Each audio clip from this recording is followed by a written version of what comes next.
Welcome back to the next episode of the BU Politics Podcast. Today I'm joined with Josh and Aaron. We're going to talk about a variety of things in this week's political cycle. First, we're going to start with the second presidential debate that took place last night. Aaron, can we get a quick summary, please, of what went down?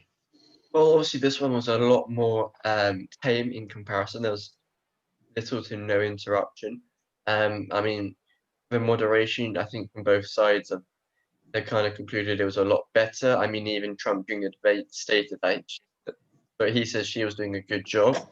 I think that the answers were very interesting between the two of them, as both of them just accused the other person of lying, etc. Especially from Biden accused Trump of lying constantly and blamed the whole Hunter Biden issue currently on Russia. What was interesting is that that there have been talks of and now evidence that there's been collusion, or not collusion, but there's been interruption in the election from other countries who are trying to influence it, especially from Iran.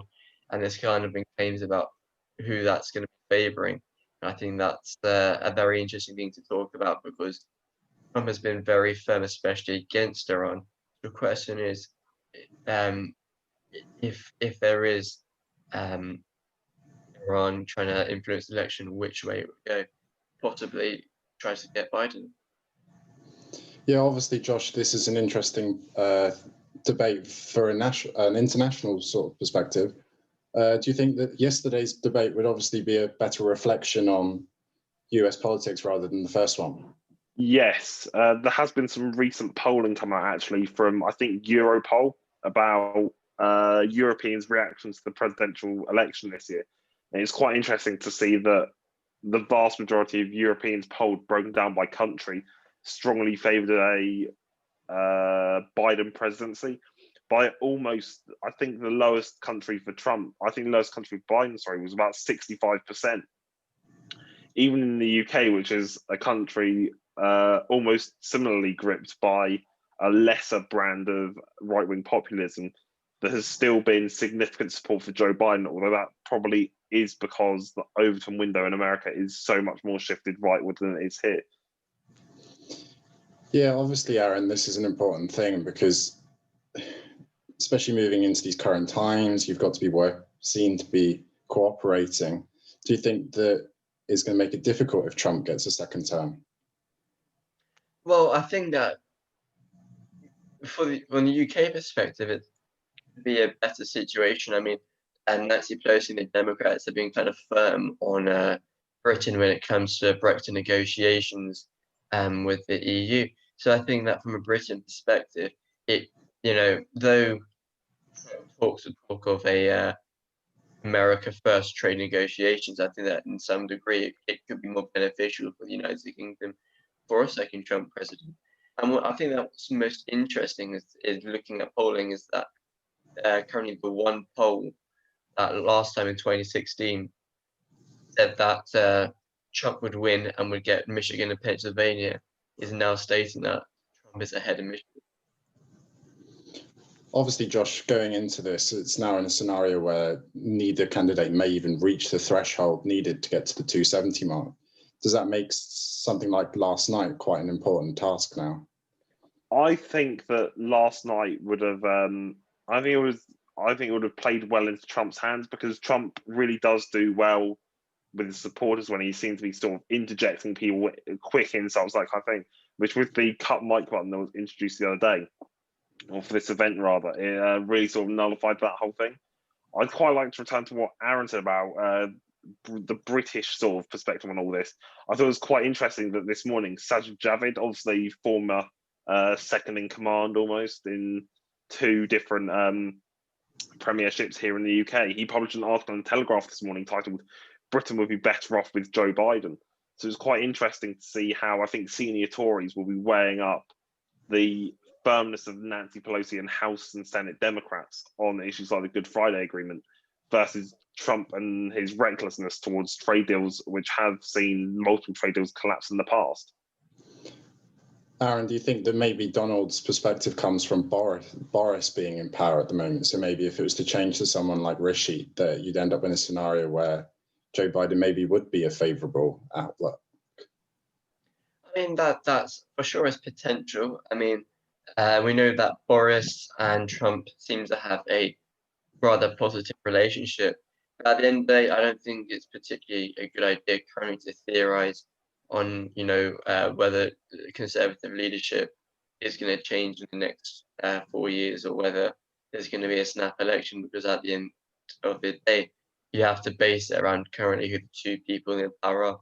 And I think that with Boris being Boris and also being a degree of right-wing populism similar to Trump, I think that the relationship between the two is going to be fairly positive throughout the campaign, unless something drastic happens, which is always possible. I think that with Biden, it's not so much that if Biden gets in power, we're going to be absolutely screwed and our relations are going to be absolutely destroyed. I think it's more that it's a lot riskier when it comes to negotiations of trade deals with Nancy Pelosi and congressional Democrats. But at the end of the day, anything can happen, and potentially we may be able to get away with it. It really does also depend on the next few months of negotiations, which have reopened. Speaking of British government, one of the big stories this week is around free school meals going into Christmas. Josh, do you want to give us a quick summary on what's happened with that? Yeah, basically this week the government whipped the Tory parliamentarians to vote against continuing free school meals, which I partly think is, I think in normal times you could maybe make the argument that it's not the state's role to feed children. But in the current climate of the pandemic, I really don't see how the government could turn around and say, yeah, you know what, these children have been out of school for 6 months and and that was a big enough damage to social mobility. What we should actually do is cut funding for the food as well. I think that's utterly morally reprehensible. And I think I can see why Tories have resigned from the government over it, because the next general election is 4 years away, or whatever, but this really does reflect badly on a government that has had severe negative press as of late. What's interesting about this and what's currently happening on social media is parliamentarians such as Dean Russell are kind of stating that this isn't a complete stop. It's just ending an extension to this program, which I think is already kind of the way that they're trying to spin it. And what will be most interesting is to see how actual this vote will be carried out, because if that is the case, I think that's not going to be as severe as a lot of people are suggesting. But to the same degree, I think that it's incredibly easy for Labour to spin this and kind of take advantage of the situation. And it kind of shows a lack of empathy and consideration for children who obviously are in dire situations, a lot of them in possibly in abuse situations or poverty, for them to really put against them. The only positive for them is that just to the nature of how the news cycle works and how the political cycle works, that it's probably going to be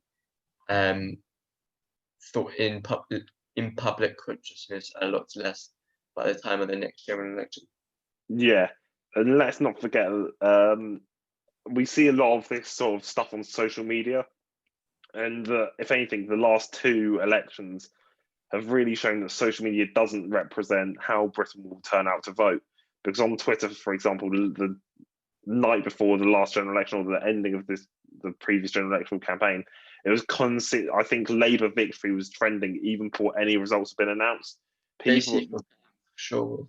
Yeah, the things that people think, the things that people on Twitter hold dear are not the same things that people across the country, that matter to people across the country.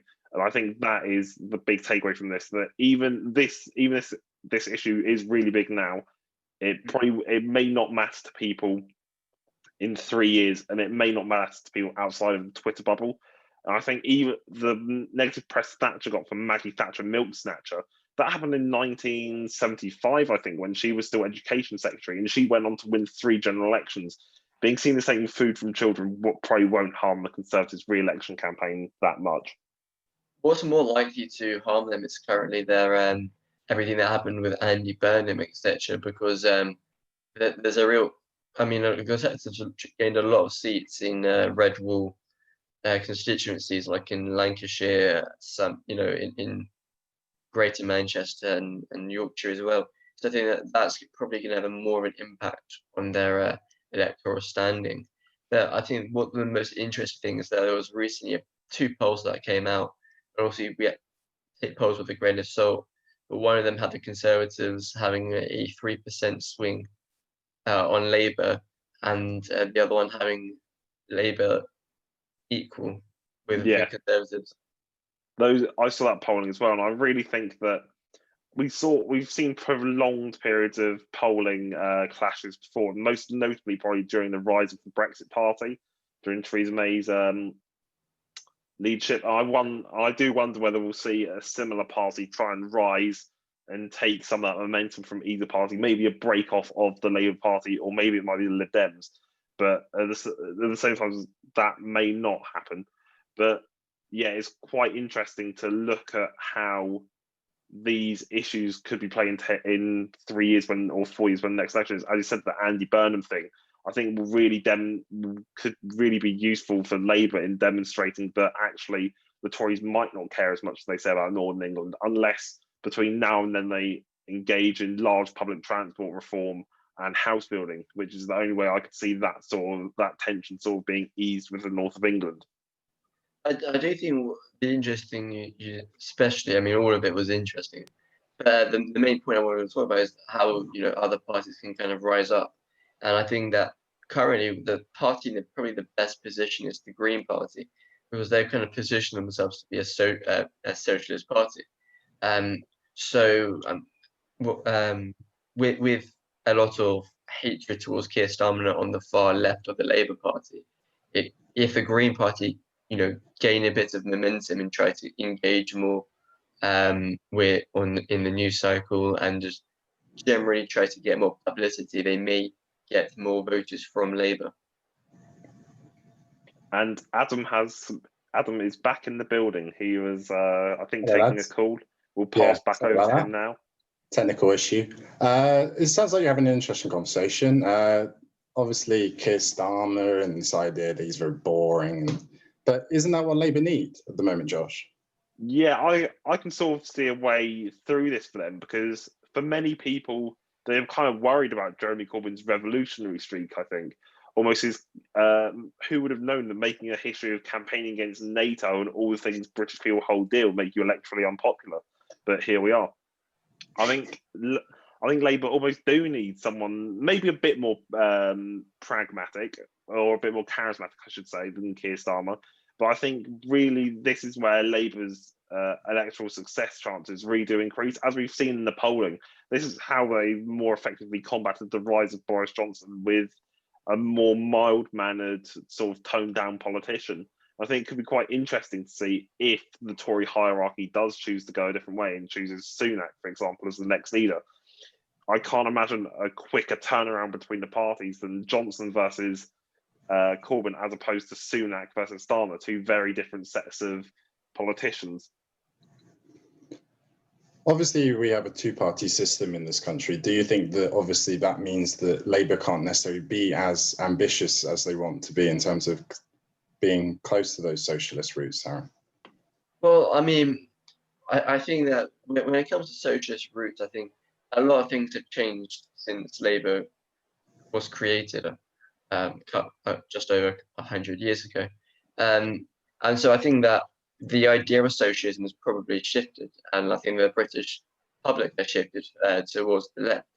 So I think that what's important for Starmer, and kind of what the issues currently within the Labour Party are, is that when you had Corbyn as leader, a lot more people that far left, especially in Parliament, were introduced, and coming with that is going to create a lot of difficulty, especially after firing of Rebecca Long-Bailey.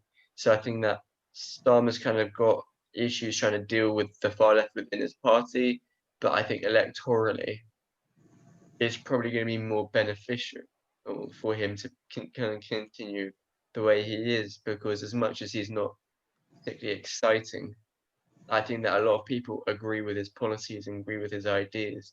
I think are more willing to vote for Keir Starmer than Jeremy Corbyn. Obviously, we've got elections coming up in May, which obviously seem like a world away, but I'm sure they will be here soon. Obviously, with everything that's going on now, Josh, do you think that Labour need to be ready to actually propel themselves going into those county elections and also those metro mayor elections? As we've seen, Andy Burnham this week has taken a massive role in sort of the Manchester issue and how that's been perceived.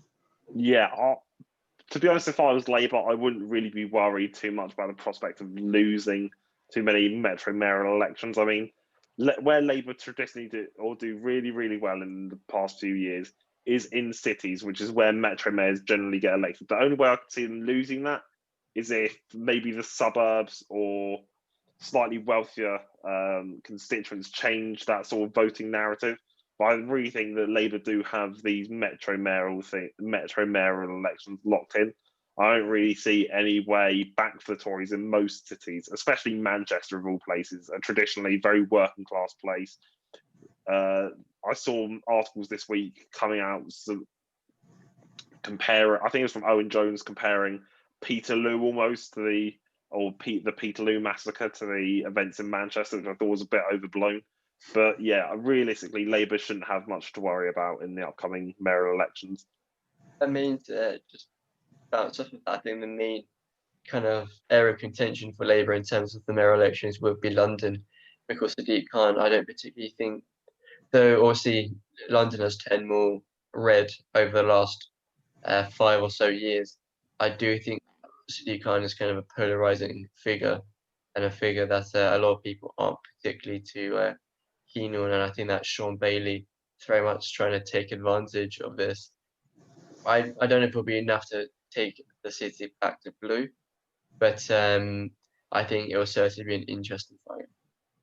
Do you think it might be a wake-up call, Josh, to Sadiq, or do you think that he might actually just comfortably cruise again just because of that popularity he has just for being a Red member?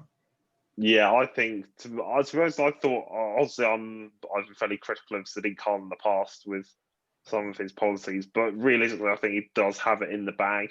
I think some of the polling I saw also put him over 50% in the first round of elections, and especially with the Lib Dem candidate, I think stepping down, wasn't it? Yeah, she stood down because she didn't reach the commitments they required. Yeah, I think it'll be quite interesting to see who could really mount the challenging on Sadiq Khan, because I don't think the people who would have voted Rory or the people who have voted Lib Dem will really be prepared to vote Sean Bailey. I think they'll probably either sit this one out or vote Labour. So yeah, I really do see Sadiq Khan having this one in the bag, despite all his political failings. Speaking of London, obviously there's been trade negotiations this week. Aaron, obviously Brexit's moving along. We're nearly at January. Deals are actually starting to come together now. Well, I mean, we've had a few. A nice little free trade deal with Japan is always a good thing and a positive. It's interesting because a lot of people are critical about Albert's joining the team. But I mean, since he's joined, things seem to be coming along a bit nicer. I think that I don't really know what's happening with the EU at the moment. But I mean, Barnier's come back, and apparently a deal could be on the cards again. But I think everything is changing every day between two relations, just on the basis of that neither particularly want to give each other too much, neither particularly want to be left in the cold. So I think that striking the balance is going to be a difficult thing. But I mean, it's history in the EU that things can just happen within a couple of days out of the blue and no one expects it to happen. So they can completely come and just do this within a week and we'll be shocked. Yeah, obviously getting deals with already existing partners is quite important for the EU. Obviously, Josh, they've signed a nice deal with London, it seems. Do you think that that's an important step towards everything? Yeah, I think the conclusion of the deal with Japan will sort of solidify hopes in the British civil service that, yes, they can get deals done.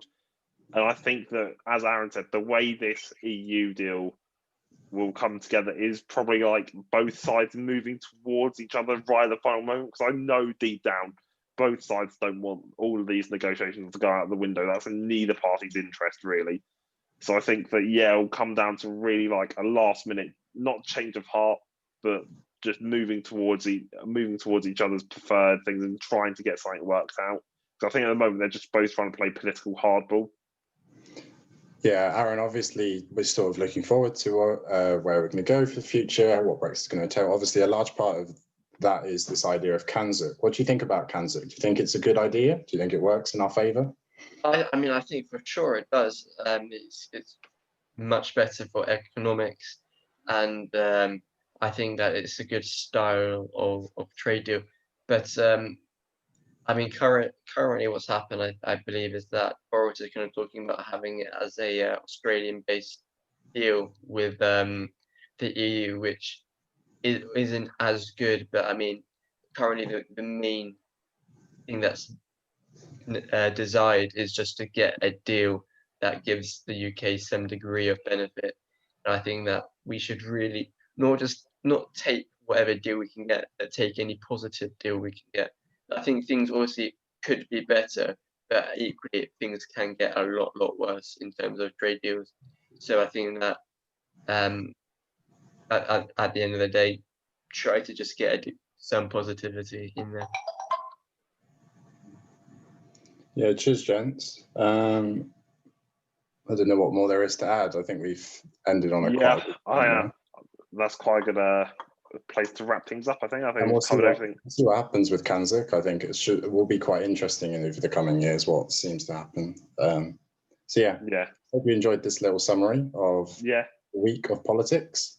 Enjoyed it. It's goodbye. Goodbye.